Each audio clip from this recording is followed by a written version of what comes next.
오늘은 누가복음 4장 31절서부터 5장 11절까지의 말씀을 살펴보겠습니다.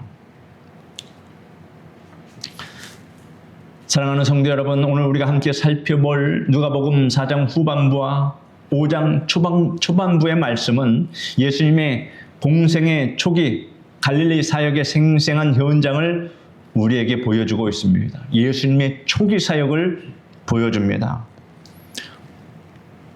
지난주 말씀에서 예수님은 안타깝게도 고향 나사렛 고향에서 배척을 받으셨지만 하나님의 구원 역사는 거기서 멈추거나 좌절되지 않았습니다.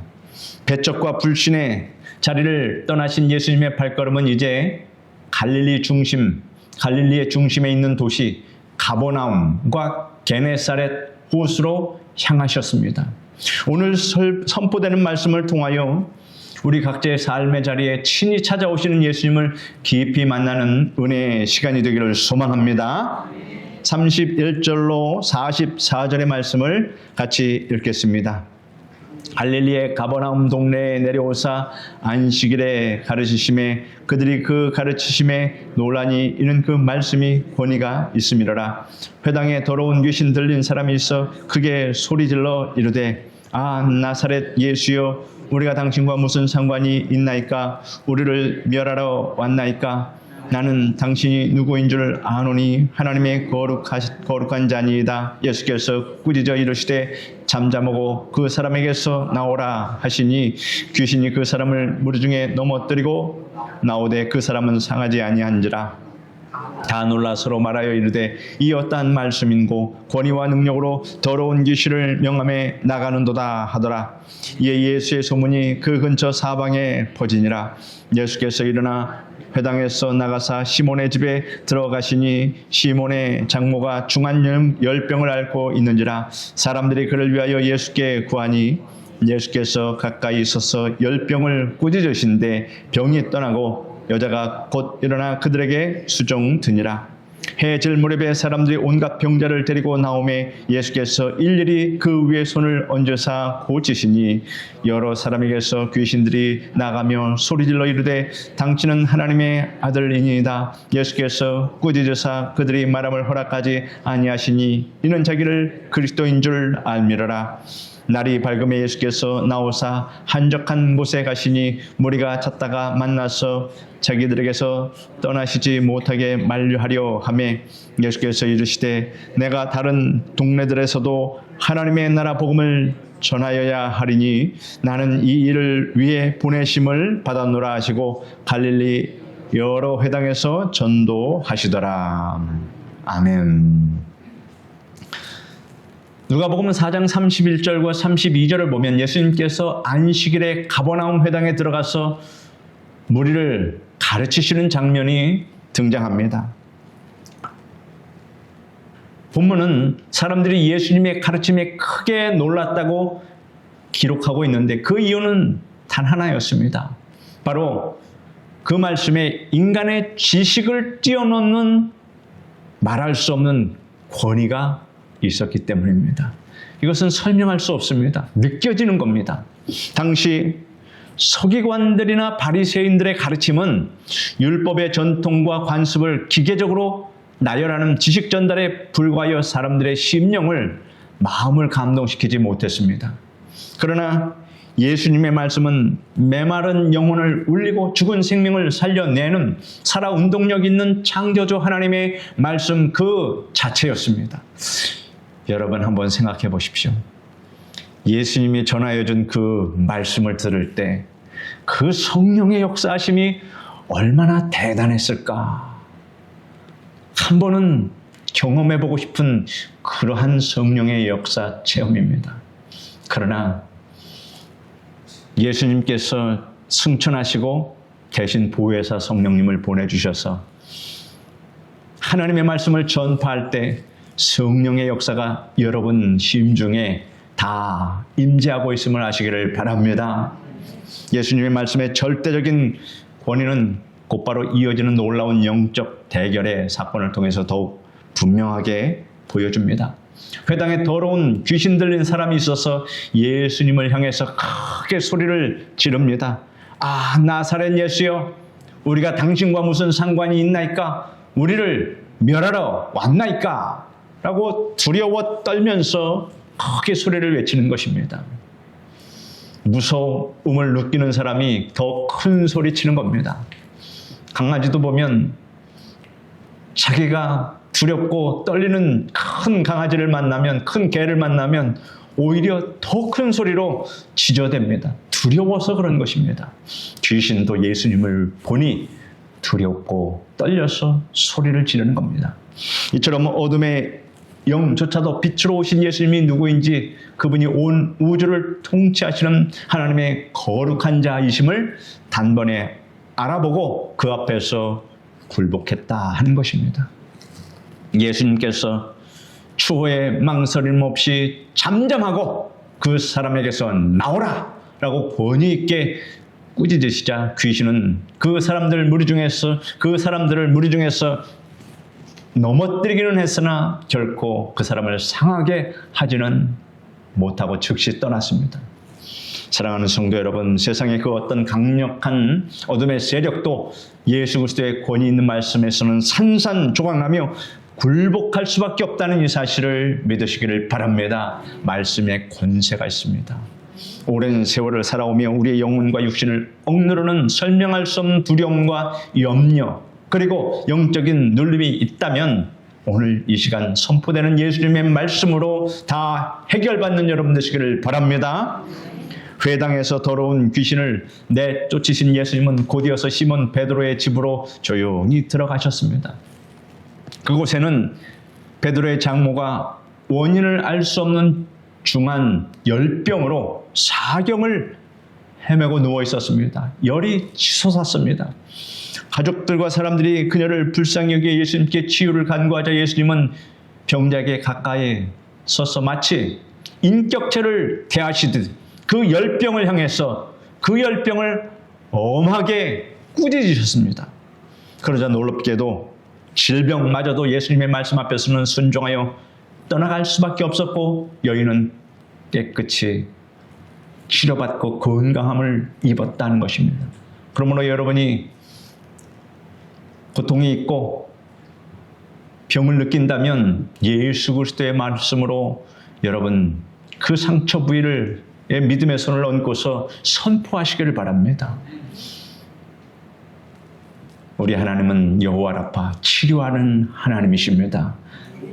이해가 되지 않아도 믿고 기도하면 하나님의 놀라운 치유의 역사가 일어나는 것입니다. 우리가 여기서 매우 중요하고 감동적인 대목은 즉 질병에서 노임을 받은 베드로의 장모가 즉시 보인 은혜로운 반응에 우리는 한번 주목해 봐야 합니다. 39절 하반절을 보면 병이 떠나고 여자가 곧 일어나 그들에게 수종드니라 라고 분명하게 기록되어 있습니다. 기적적인 치유를 경험한 장모는 자신의 회복된 건강을 홀로 즐기며 쉬지 않고 즉시 자리에서 일어나 예수님과 그 일행을 정성껏 섬기는 자리로 나아갔다. 성경은 그렇게 기록을 하고 있습니다. 이 여인의 모습이 바로 구원받은 자, 십자가의 크신 은혜를 체험한 성도의 가장 아름답고 참된 모습을 보여줍니다.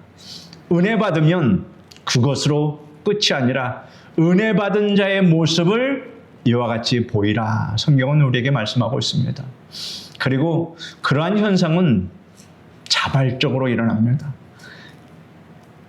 교회 가서 무엇이든지 봉사하고 싶은 그 마음, 그것이 저절로 듭니다. 우리가 이렇게 하나님의 성령을 체험했기 때문에 그 성령께서 이렇게 하나님을 사랑하여서 자발적으로 봉사하는 충성을 우리 마음에 들게 하신다. 그런 얘기입니다.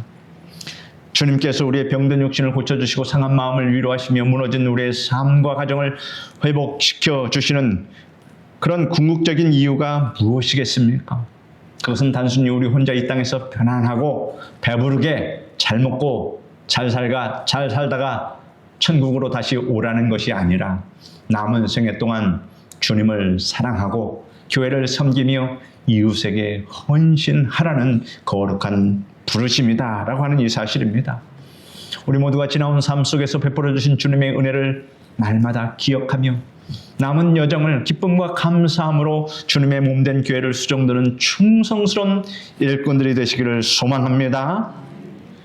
시간이 흘러 해질 무렵이 되자 가버나움 동네는 소문을 듣고 몰려온 수많은 사람들이 온갖 병자를 데리고 예수님 앞에 가득 메웠습니다. 오늘날에도 어느 병원이 사람을 잘 고친다 하고 입소문진하면 그 동네 모든 환자들은 두말할 것 없이 그 병원에 줄을 서게 됩니다.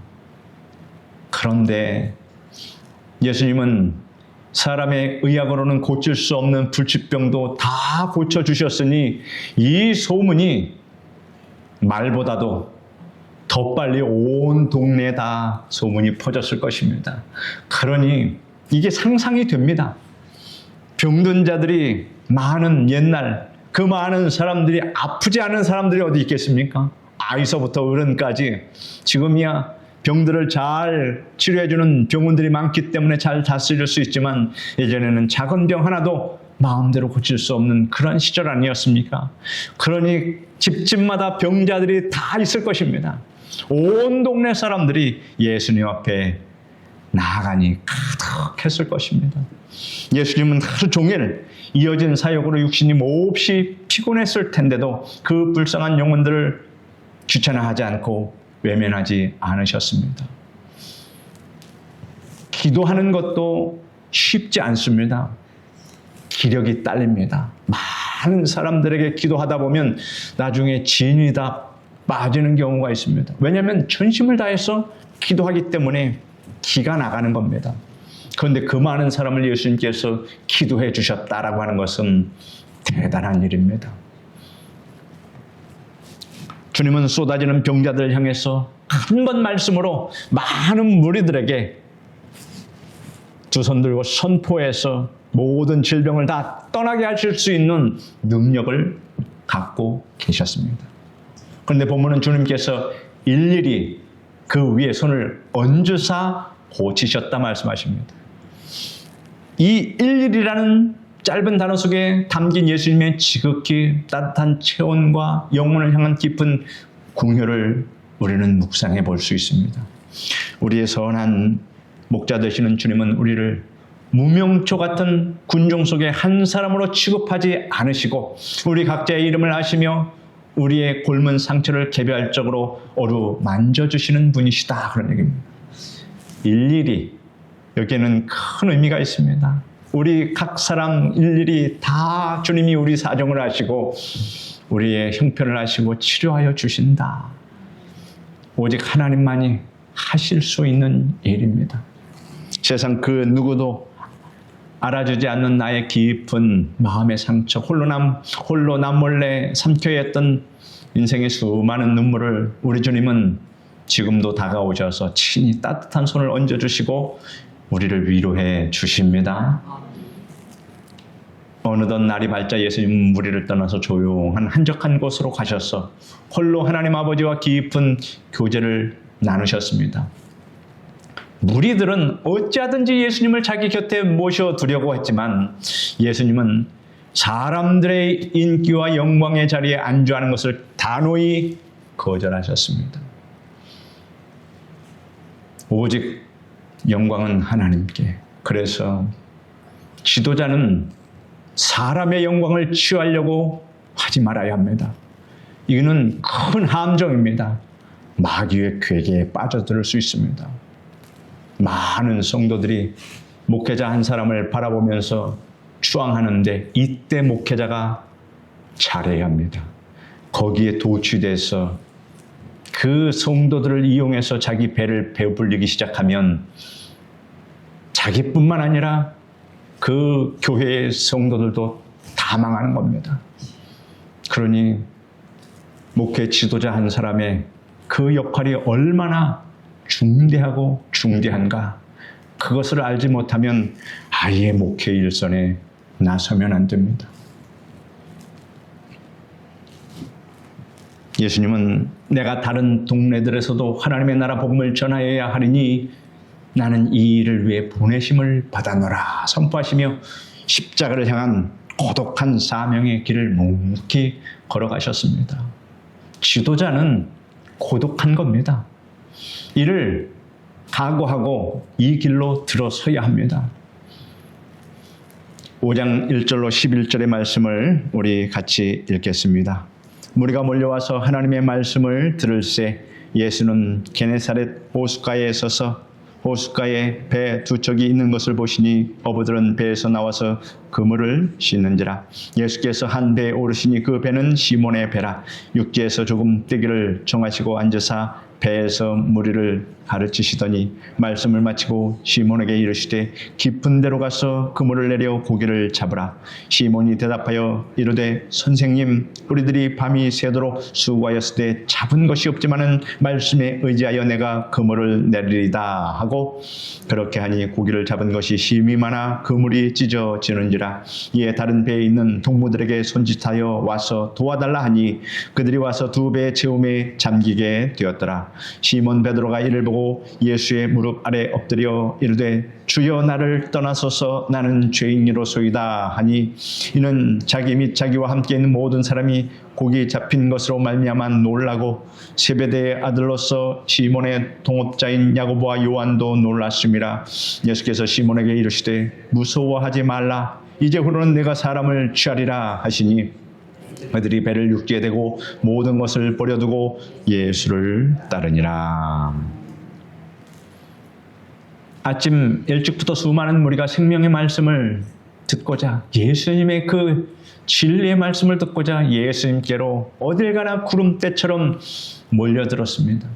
예수님은 호숫가에 정박해 있는 두 척의 배를 보셨는데 그 곁에는 밤새도록 고된 노동을 마치고 몹시 허탈하고 지친 마음으로 빈 그물을 싣고 있는 어부들이 있었습니다.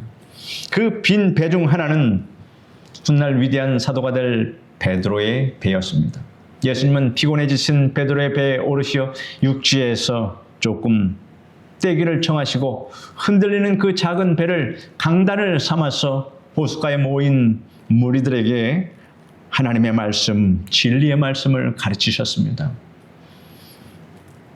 사랑하는 성도 여러분, 밤이 새도록 뼈가 부서져라 그물을 던졌지만 피라미 한 마리조차 잡지 못한 그 어부의 참담한 심정을 한번 상상해 보십시오. 갈릴리 바다에서 잔뼈가 굵은 베테랑 어부였고 누구보다도 성실하게 일했지만 그의 수고와 노력은 철저한 실패로 돌아갔고 남은 것은 지친 육신과 바닥을 드러낸 텅 빈 그물뿐이었습니다. 우리가 걸어온 인생의 굽이굽이도 가만히 들여다보면 이 베드로의 빈 그물과 같을 때가 얼마나 많습니까? 열심히 일했지만 모아둔 게 없습니다. 빈 그물과 같은 그러한 형편에 처할 적이 얼마나 많이 있습니까? 가정을 세우고 자녀를 기르기 위해 최선을 다해서 살았고 남부럽지 않게 땀 흘려 수고했지만 묵묵히 뒤돌아보면 내 손에 쥐어진 것이 모래알처럼 빠져나간 것 같은 깊은 허무함이 몰려들 때가 있습니다. 새벽부터 밤늦도록 눈물로 밤을 지새우며 기도하고 수고했음에도 때로는 우리 삶에 그물이 여전히 텅 비어있는 것만 같은 차가운 절망의 아침을 맞이할 때가 있습니다. 그러나 성도 여러분, 우리의 실패에 쓴 잔을 마시며 인생의 낡은 그물을 싣고 있는 바로 그 절망의 아침에 생명의 주님께서 친히 우리의 삶으로 찾아오신다는 이 사실을 기억하시기를 바랍니다. 초라하고 텅 빈 베드로의 배에 예수님이 오르심으로 말미암아 그 배는 구원의 복음을 전하는 가장 영광스러운 강단으로 완전히 변화됐습니다. 우리의 지나온 삶이 비록 텅 비어있고 상처 투성일지라도 주님께서 내 인생의 배에 오르시기만 하면 그것은 더 이상 한숨의 자리가 아니라 기적을 잉태하는 위대한 출발점이 될 수 있다는 사실을 믿으시기를 바랍니다. 무리들을 향한 은혜로운 가르침을 마친 예수님은 이제 시선을 베드로 베드로 한 사람에게 집중을 합니다. 베드로에게 말합니다. 깊은 데로 가서 그물을 내려 고기를 잡으라. 이 짧은 명령은 갈릴리 호수에서 평생을 바쳐온 어부 베드로의 굳어진 그 상식과 오랜 경험에는 도무지 앞뒤가 맞지 않는 무리한 요구입니다. 배에서 그물을 내려 고기 잡는 데는 베드로가 선수였습니다. 예수님이 무엇을 알겠습니까? 갈릴리 호수의 고기잡이는 주로 물이 차가운 밤에, 그것도 고기들이 모이는 얕은 곳에서 이루어지는 것이 누구나 아는 기본적인 상식이었습니다. 해가 중천에 떠올라 고기들이 다 숨어버린 밝은 낮에, 그것도 가장 깊은 곳에서 그물을 내리라는 것은 목수 출신의 예수님이 너무나 현실을 모르는 것처럼 들렸을 것입니다. 전문가의 귀에 이 아마추어의 말이 사실은 들리겠습니까? 비웃을 수도 있었습니다. 더구나 베드로는 이미 밤이 새도록 온 기력을 다 쏟아부어 그물질하다가 처절하게 실패해서 돌아온 상태였습니다. 육신은 천근만근 무거웠고 그저 빨리 집으로 돌아가서 쉬고 싶은 마음이 굴뚝 같았습니다. 그러나 바로 이 절대적인 피곤과 체념의 순간에 베드로의 입술을 통해서 기독교 사상 아주 위대한 신앙의 고백이 나옵니다. 뭐라고 고백합니까? 선생님, 우리들이 밤이 새도록 수고하였을 때 잡은 것이 없지만 말씀에 의지하여 내가 그물을 내리리다 라고 말합니다. 내 평생의 경험, 내 알량한 지식, 내 굳은 고집, 그리고 내 육신의 피곤함마저도 십자가 앞에 온전히 내려놓고 오직 주님의 말씀 한마디에 내 인생을 걸고 순종하는 이 결단이 마침내 하늘의 기적을 만들어낸다 하는 것입니다. 우리가 먼저 믿음을 보여주면 그 다음에 하나님께서 기적을 보여주십니다.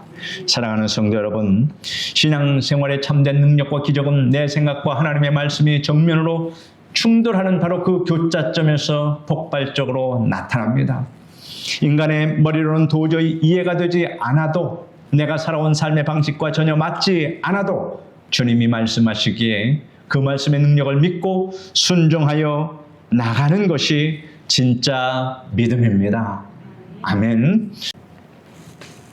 베드로가 자신의 모든 교만과 경험을 십자가에 못 박고 오직 말씀에 의지하여 무거운 그물을 내렸을 때 과연 그 바다에서는 어떤 엄청난 일이 일어납니까?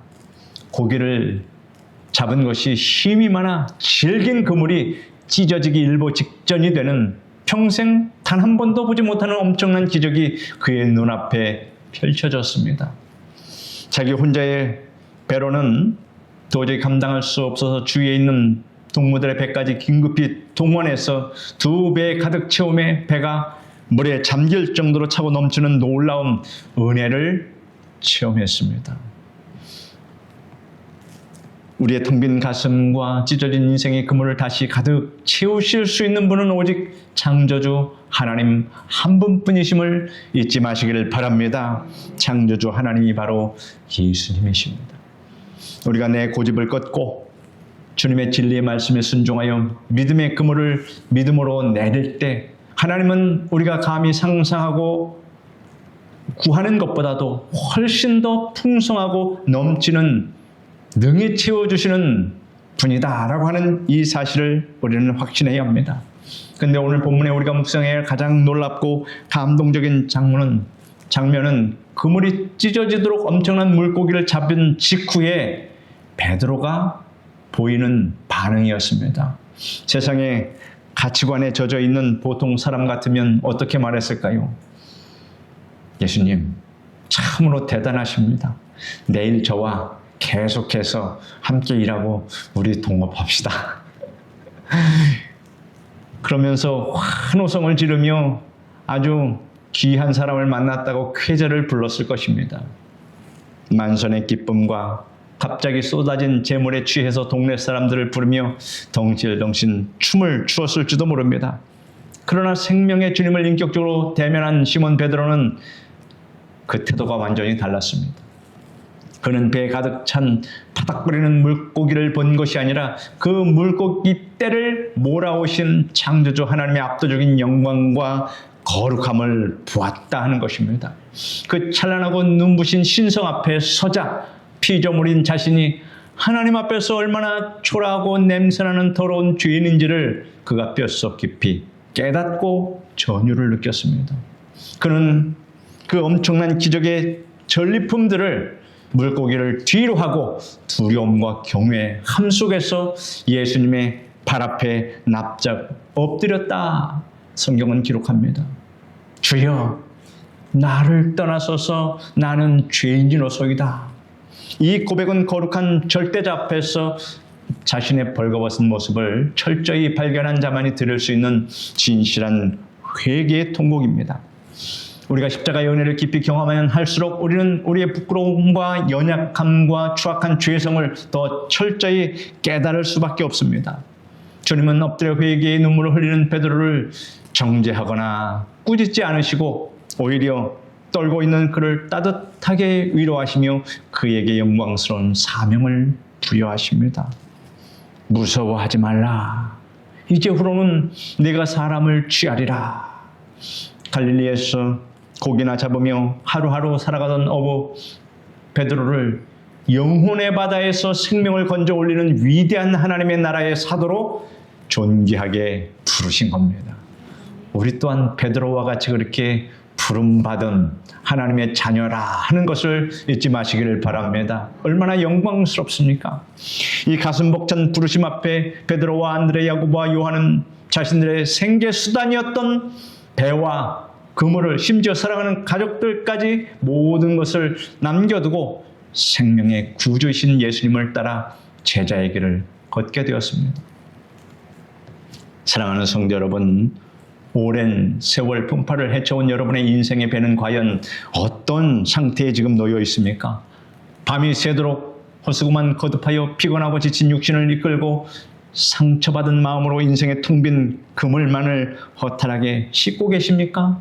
그렇다면 지금 당장 여러분이 서 있는 삶의 현장으로 조용히 다가오시는 예수님을 인생의 한가운데로 가장 높은 주인의 자리로 모셔드리기를 바랍니다.